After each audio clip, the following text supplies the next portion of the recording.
जय जिनेन्द्र। जहाँ ज्ञान का अथाह भंडार है, लोगों में सद्गुणों का अंबार है, प्रकृति की कृपा जहाँ अपार है, मेरा भारत देश निर्विकार है, मेरा भारत देश निर्विकार है। आत्मवन में विचरण करने वाले ऐसे आचार्य श्री विद्यासागर जी महाराज के चरणों में मेरा शतबार नमोस्तु। आप हम युवाओं की प्रेरणा हैं कि कैसे भारत की भारतीयता को बरकरार रखकर हम भारत को एक विकसित राष्ट्र बना सकते हैं। हर वर्ष 15 अगस्त आता है और लाता है अपने साथ करीबन 125 करोड़ लोगों के मन में एक अटूट राष्ट्र प्रेम की भावना, लाता है उस गौरवान्वित इतिहास की भावना जिससे हमने आज़ादी प्राप्त की। लेकिन हम लोगों को क्या ही पता होगा उस आज़ादी के मायने जब हमने उस गुलामी का अनुभव ही नहीं किया, जब हमने यह अनुभव ही नहीं किया कि क्या क्या उन लोगों पर बीती होगी, तब जाके एक संघ बनकर उन्होंने भारत के लिए, आज़ादी के लिए लड़ाई की।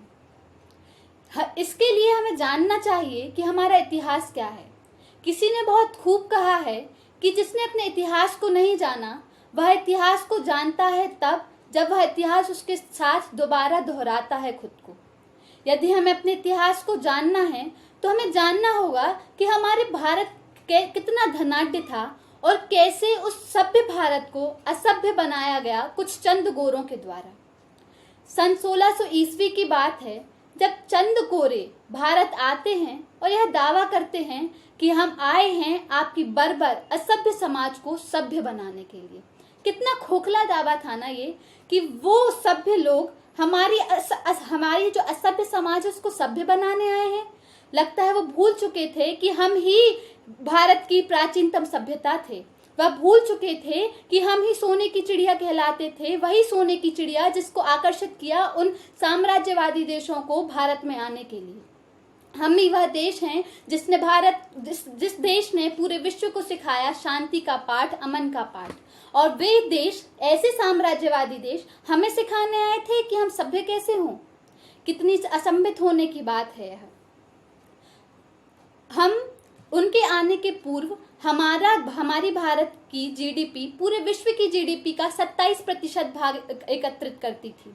लेकिन जब वह अंग्रेज 1947 में हमें छोड़ के गए तब हमारी देश की आर्थिक व्यवस्था बहुत ही कमज़ोर, बहुत ही बर्बर थी और हमारे देश की जीडीपी पूरे विश्व की जीडीपी में मात्र 3% ही जोड़ती थी।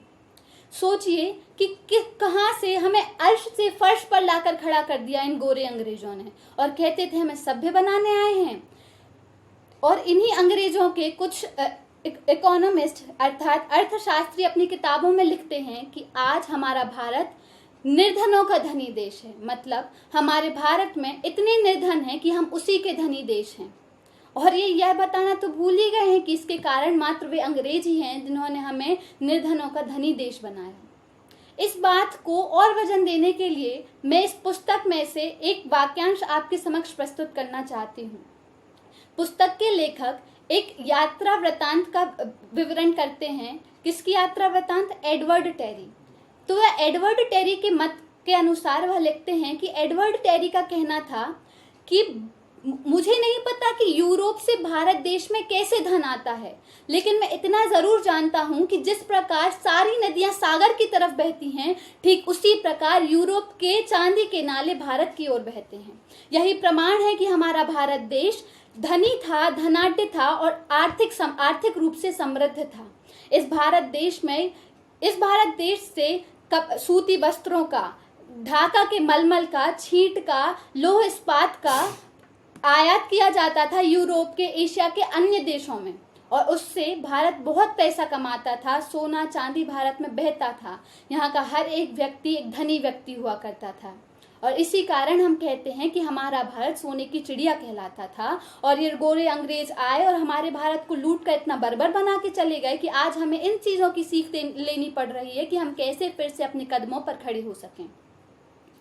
आज हमारे भारत को आज़ादी मिले हुए 75 वर्ष हो चुके हैं। सन 1947 में वे अंग्रेज हमें हमारे हाल पर ऐसे छोड़ चले गए कि ना तो हमारे पास धन था, ना हमारे नैतिक मूल्य बचे थे। हम आज़ादी की खुशी मनाने की बजाय हम बंटवारे का दुख मना रहे थे, जहां देखो वहां हिंसा का नंगा नाच देख रहे थे। आप देखिए, और वे अंग्रेज हमें आज सिखाते हैं कि हम असभ्य थे। असभ्यता का कारण तो वे ही हैं। एक देश के विकसित होने में कई कारण होते हैं। उनमें से मुख्य हैं अर्थनीति, राजनीति और शिक्षा नीति। बक्सर के युद्ध के बाद इन अंग्रेजों ने हमारी अर्थनीति को कुचल डाला। 1773 के रेगुलेटिंग एक्ट के बाद इन्होंने हमारी राजनीति का भी गला दबोच दिया, और उसके बाद मैकाले की शिक्षा नीति ने हमारे देश का जो स्वस्थ मस्तिष्क था उसकी नसों को दबोच डाला, खरोच डाला, और हमारे देश को मानसिक रूप से विकलांग कर दिया। हमारे देश को बना दिया काली चमड़ी में गोरों का दिमाग, ताकि नौकर पैदा हो सके, उनके ही काम करने के लिए एक नौकरशाही बना दी। और हम गर्व करते हैं कि वे हमारे लिए एक सिविल एडमिनिस्ट्रेशन का एक लेवल छोड़कर चले गए। नहीं, उन्होंने हमारे देश में गरीबी के साथ साथ हमारे देश का जो स्वस्थ मस्तिष्क था उसको नौकर बनाने के लायक छोड़ गए हैं। बहुत ही बुरे हालात में वह हमें छोड़ गए हैं। अब हमारे देश की राजनीति, अर्थनीति, शिक्षा नीति सबको बर्बाद कर दिया है। शिक्षा नीति जो कारण है एक अच्छी अर्थनीति और राजनीति होने का, उस शिक्षा नीति को बर्बाद कर दिया है। और आज हमारे देश की शिक्षा हम बच्चों को सिर्फ यही सीख देती है कि बेटा पढ़ो, घोटो, रटो और जाओ जाकर सिर्फ नौकरी करो। लेकिन नहीं, आचार्य श्री हमें प्रेरणा देते हैं कि हमें नौकर नहीं बनना है, हमें नौकरी देने वाला बनना है, ताकि हमारे देश में ये जो बेरोजगारी की बीमारी है ये जल्द ही खत्म हो जाए। इसीलिए उन्होंने हथकरघा कार्यशालाएं खोली, लोगों को सिखाया कि कैसे आप अपने कौशल का इस्तेमाल करके दूसरों को रोजगार दें, ताकि हमारा भारत फिर से अपने कदमों पर खड़ा हो सके। आज हम आज़ाद हो गए हैं, अंग्रेज चले गए हैं, लेकिन हम बच्चे ही अपनी बातों में कभी कभी कह दिया करते हैं कि अंग्रेज चले गए और अंग्रेजी छोड़ गए, या यूं कहें कि अंग्रेजी पना छोड़ गए। दरअसल यह कहना गलत होगा कि अंग्रेज छोड़ गए, बल्कि हम खुद ही नहीं चाहते अपने अंदर से वह अंग्रेजी पना निकालना, अपने अंदर से वह अंग्रेजी पना निकाल कर फेंक देना।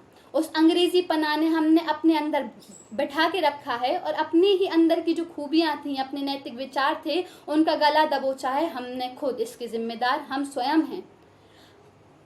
हम स्वयं हैं कि हम नहीं सीख पा रहे हैं कि हमारे आचार विचार हैं जय जिनेंद्र बोलो, घर की दाल रोटी खाओ, सतियों की, मुनिराजों की कथाएं सुनो, उनसे कुछ सीखो।